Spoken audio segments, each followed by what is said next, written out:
I was standing in the kitchen when I saw the empty spot on my dresser through the doorway. The small velvet box that had sat there for 3 years was gone. "Rachel," I called out, my voice steady but my chest already tightening, "have you seen Emma's necklace?" My wife looked up from her phone, barely glancing at me. "Oh, that old thing? I sold it." I stared at her.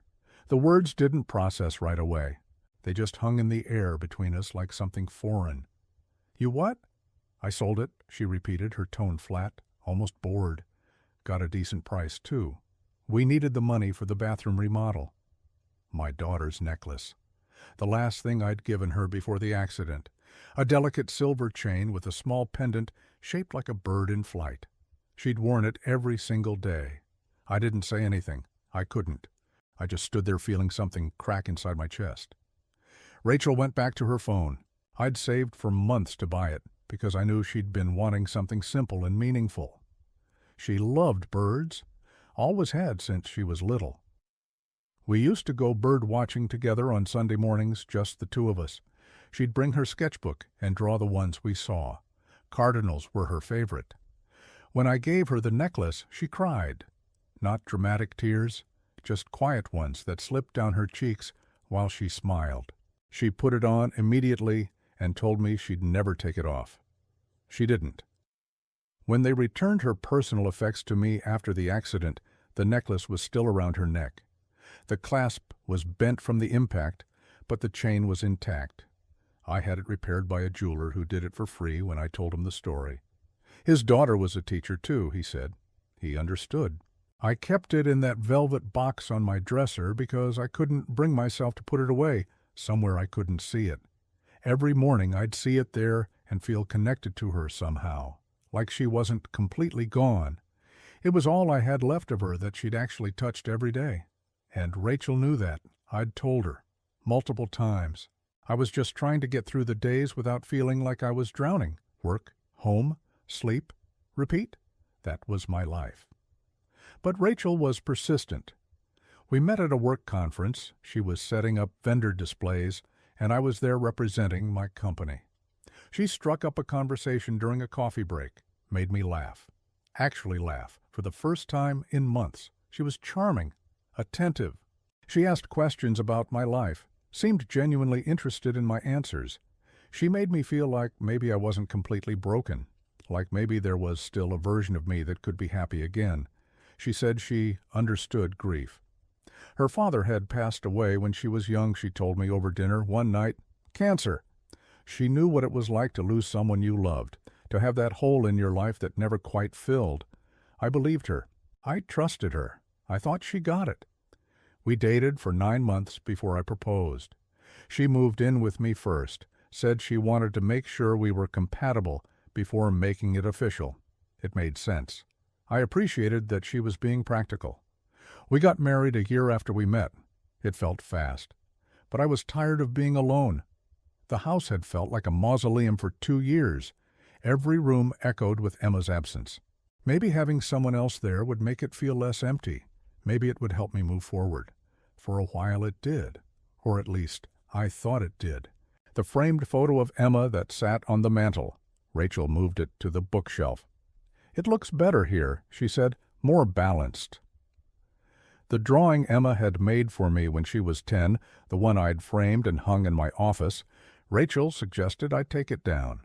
Don't you think it's making your workspace feel a little juvenile? She'd asked, her tone light, casual. I didn't take it down, but I noticed she kept mentioning it. Emma's bedroom, the one I'd left exactly as it was the day she died, Rachel started calling it the guest room. She'd walk past it and make comments.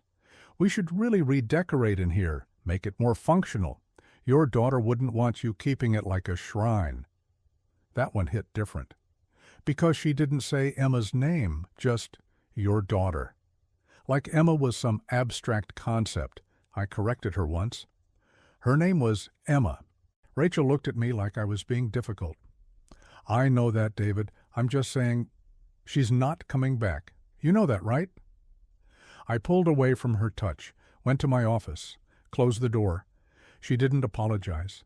She never did. There were 3 photos visible from where we sat. One on the mantel, one on the side table, one on the wall near the stairs. Yes, I said simply. Rachel sighed. The kind of sigh that said she thought I was being unreasonable but was trying to be patient. It's just a lot, David, for someone visiting. We don't really have visitors. Well, maybe we would if the house didn't feel like a memorial. I set down my coffee. Looked at her. This is my home. Emma was my daughter. The photos stay. She didn't push it further that morning, but she brought it up again a week later, and then again a few weeks after that, always in that same gentle, concerned tone, like she was trying to help me, like she knew what was best. I stopped engaging. I just left the photos where they were and said nothing. That seemed to make her angrier than if I'd argued. Money became a point of tension, too. Rachel worked part-time at a boutique downtown. It was more of a hobby than a job, really. Her paychecks were small, maybe $300 every 2 weeks. I didn't mind. I made good money as an engineer, enough to cover everything. I'd been supporting myself alone for years. Adding Rachel to the equation didn't change much financially, but Rachel spent a lot, more than I'd realized initially. Designer clothes, expensive skincare products, weekly nail appointments, monthly spa treatments, dinners out at places I never would have chosen. I didn't say anything at first. She was my wife. If she wanted to enjoy life, that was fine. We could afford it. But then she started talking about bigger things, renovations, updates. Investments in the home, she'd call them. New furniture for the living room, a landscaping project for the backyard, a complete kitchen remodel, and then the bathroom. That became her obsession. She spent weeks showing me tile samples, paint swatches, photos of vanities and fixtures. She talked about heated floors and rainfall shower heads and custom cabinetry. I told her it seemed expensive, that maybe we should wait. She'd get irritated. This house is outdated, David. It needs updating. Don't you want our home to feel nice? It had always felt nice to me. But I didn't say that. I just told her I'd think about it. She kept pushing, kept showing me estimates from contractors, kept talking about how much better everything would look. Finally, I said maybe we could do a smaller version, just update the fixtures, repaint. Something modest? She agreed, but I could tell she wasn't happy about it. And then, a few weeks later, the necklace was gone. She shrugged like it was nothing. Some jewelry store downtown. I don't remember the name. They gave me cash. How much? $300. $300 for a piece of my daughter, for the last thing she wore every single day of her life. $300 so Rachel could inch closer to her luxury bathroom. I felt something harden in my chest, something cold and final. I want it back, I said quietly. Rachel laughed. Actually laughed. It's gone, David. What do you want me to do about it? I want you to go back to that store and buy it back. With what money? I already spent it. I stared at her. She didn't look sorry. She didn't even look uncomfortable. She looked annoyed, like I was making a big deal out of nothing. You had no right, I said, my voice low. It was just sitting there, collecting dust. And we needed the money. We didn't need the money. You wanted a bathroom remodel. She rolled her eyes. Same thing. It wasn't. And she knew it. I told you never to touch that box, I said. It's just a necklace, David. It was Emma's. Emma's dead. The words hit like a punch, flat, cold, matter of fact. I stood there staring at my wife, this woman I'd married, this woman I'd let into my home, into my life, this woman who'd just said my daughter's name like it meant nothing. I turned and walked out of the kitchen, out of the house. I got in my car and drove. I didn't know where I was going. I just drove for hours until my hands stopped shaking. When I came back, Rachel was asleep on the couch, her phone still in her hand. I stood in the doorway looking at her, and I realized something I should have realized a long time ago. This marriage was a mistake. I lay in bed staring at the ceiling while Rachel snored beside me. I kept thinking about Emma, about the way she used to fidget with that necklace when she was nervous or thinking hard about something, about how she'd touch it absent-mindedly while she was reading or watching TV. I thought about the day I gave it to her. We'd gone out for breakfast, just the two of us. It was her 21st birthday. She ordered pancakes and extra bacon, like she always did. I gave her the box wrapped in silver paper. When she opened it, her whole face changed. That look, pure joy, pure surprise, I'd replayed it in my mind 1,000 times since she died. She'd looked up at me with tears in her eyes and said, "Dad, this is perfect." She put it on right there in the restaurant, checked her reflection in her phone screen to see how it looked.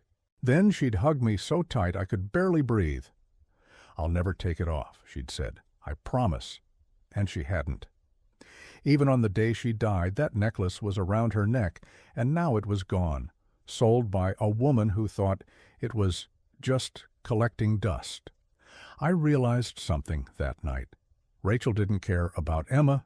She never had. She tolerated my grief when it was convenient and resented it when it wasn't. She saw my daughter as competition, a dead girl who took up space in my heart that Rachel thought should belong exclusively to her. Maybe that would have been something I could have worked through. Maybe we could have gone to counseling. Maybe I could have tried harder to explain what Emma meant to me, but she'd crossed a line. She'd taken something that wasn't hers, something irreplaceable, something I'd explicitly told her never to touch. And she'd done it knowingly, deliberately, because she thought it didn't matter. That's when I knew. This marriage was over. I just had to figure out how to end it without losing everything else in the process. Like everything in it was hers to do with as she pleased. She noticed my silence, but she didn't ask about it directly. She'd just make passive comments. "You've been quiet lately. Are you mad at me? You're being weird."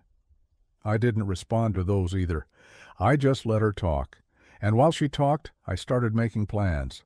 I reported a stolen item, a silver necklace with significant sentimental value, taken from my bedroom without my knowledge or permission, and sold without my consent. The officer who took my report was patient and professional. She asked for a description, asked when I'd last seen it, asked if I knew where it had been sold. I answered everything as accurately as I could. Told her my wife had admitted to selling it at a jewelry store downtown, but couldn't or wouldn't tell me which one. The officer asked if I wanted to press charges. I said I needed time to think about that. What I really wanted was documentation, a paper trail. Something official that said this necklace had been taken without my permission. She gave me a case number and told me I could follow up if I decided to move forward. I thanked her and hung up. Did we have a prenup? No. Were there assets in my name only? Yes. The house, my retirement accounts, my car, what about joint accounts? We had one checking account. Patricia laid out some options. First, document everything, photograph anything of value that belongs to you. Make lists, keep receipts. I told her I understood. Second, consider opening a separate account in your name only. Continue contributing to the joint account for shared bills, but protect the rest of your income. That made sense. Third, start organizing your financial documents. Tax returns, bank statements, pay stubs. You'll need all of it if you file for divorce. I took notes on everything she said. She also warned me that Rachel would likely fight. People don't like giving up financial security, Patricia said, even when the relationship is clearly over. I thanked her and scheduled a follow-up appointment. Her favorite coffee mug. The bird drawings she'd made over the years, I took photos of everything, made lists. Then, piece by piece, I started moving things. I rented a small storage unit across town, under my name only. Every few days I'd take another load over. Rachel didn't notice. She was too busy scrolling through Pinterest, saving photos of bathroom fixtures. I also sorted through our shared documents, tax returns, bank statements, the deed to the house, Emma's birth and death certificates. I made copies of everything and stored them in a fireproof safe in the storage unit. Salons and spas. In 6 months, she'd spent over $12,000 on non-essentials. all of it coming out of money I'd earned. I opened a new checking account at a different bank, one in my name only. Then I contacted HR and changed my direct deposit. I calculated our monthly shared expenses, mortgage, utilities, insurance, groceries, about $3,500. I set up an automatic transfer from my new account to the joint account for $4,000 per month, enough to cover bills, nothing more. I also called my bank and removed Rachel's name from my savings account. Then I waited to see how long it would take her to notice. What money? Don't play dumb. There's barely anything in our account. There's enough to cover the bills. What about everything else? What else? Her face flushed red. The bathroom. I already put down a deposit. With what money? With the money you're supposed to be putting in the account. I took a sip of my coffee. I moved it. You moved it where? Somewhere you can't touch it. Her mouth fell open. You can't do that. I just did. That's financial abuse. I almost laughed. No, Rachel. Financial abuse is selling your husband's dead daughter's necklace without permission. What I'm doing is protecting my assets. Your assets? We're married. We'll let a judge decide that. Her face went white. A judge? I set down my mug, looked her in the eye. I'm filing for divorce. Like she'd turned on a switch. You're leaving me? Over money? I'm leaving you because you don't respect me, because you don't respect Emma's memory, because you took something that mattered and treated it like garbage. It was a necklace. It was all I had left of her. She's dead, David. When are you going to accept that and move on? There it was. The truth she'd been holding back. I felt something cold settle in my chest. Something final. I have accepted it, I said quietly. But accepting she's gone doesn't mean pretending she never existed. It doesn't mean erasing her to make you comfortable. That's not what I'm asking. Yes, it is. That's exactly what you've been asking for 2 years. I walked away, went to my office, closed the door. She followed, pounding on the door, still crying, still shouting. I didn't open it. I just sat at my desk and waited for her to stop. Eventually, she did. I heard paper rustling, then silence, then footsteps. She appeared holding the papers, her face pale. Are you serious? Yes. Over a necklace? Over everything. The necklace was just the last thing. She started crying again, but this time it looked real.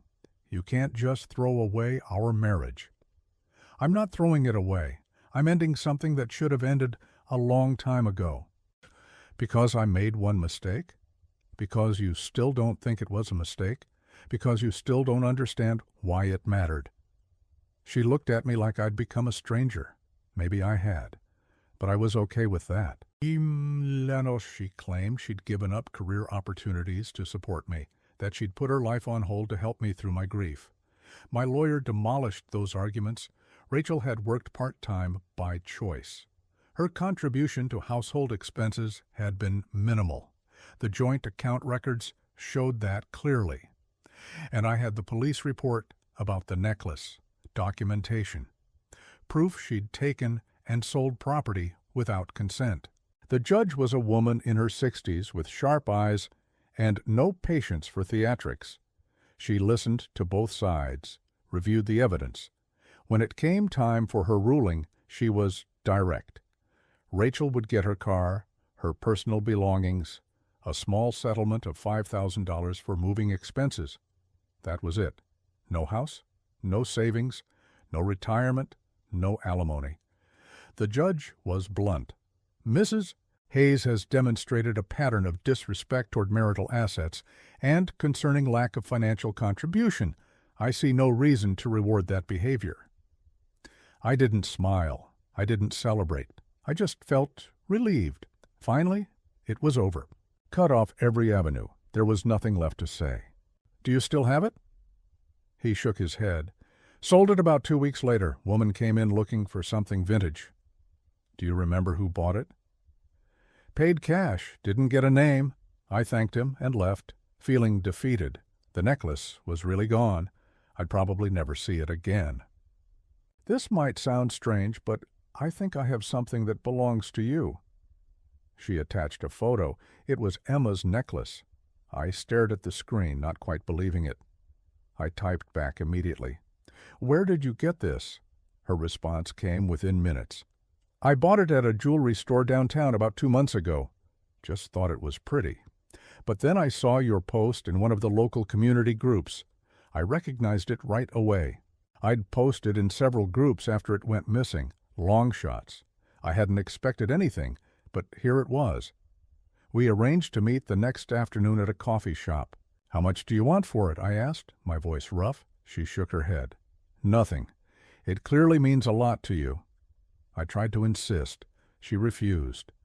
"I read your post," she said gently, "about your daughter. I can't take money for giving this back." I didn't know what to say. I just sat there holding the necklace, tears slipping down my face. Jennifer squeezed my hand. "I'm glad it's back where it belongs." I told her about Emma, about everything. She listened without interrupting. "My sister died when I was young," she said quietly. "Car accident, too. I still have her favorite bracelet. I wear it when I need to feel close to her." We sat there for a long time, two strangers connected by grief and a silver chain. When I left, I thanked her repeatedly. She just hugged me and told me to take care. Not where anyone can reach it, but I take it out sometimes, when the house feels too quiet, when I need to feel close to Emma. I hold it and think about her laugh, about the way she'd get excited about little things, about the way she'd call me randomly just to share something funny. I think about how she'd feel about everything that happened, about Rachel, about the divorce, about the necklace coming back. I think she'd be proud. Not because I got revenge, but because I finally stood up for myself. Because I didn't let someone take what mattered most and pretend it didn't. About security, about comfort, about having someone to pay for the life she wanted. But she never cared about me, about what mattered to me, about the parts of my life that existed before her. And that's okay, because I don't need her to care anymore. Some people will see your grief as weakness. They'll see your love for someone who's gone as competition. They'll take and take, expecting you to just accept it. And if you do, they'll never stop. But the moment you say no, the moment you draw a line and enforce it, everything changes. They'll call you cruel, heartless. They'll tell everyone you're the villain. Let them. Because protecting what matters isn't cruelty. It's survival. And sometimes survival means walking away from people who will never understand why you can't just move on. I don't apologize for it or make myself smaller so someone else can feel more important. Emma was my daughter. She was the best part of my life, the person who made me want to be better, who made me laugh on my worst days. And no one, not Rachel, not anyone, gets to take that away from me.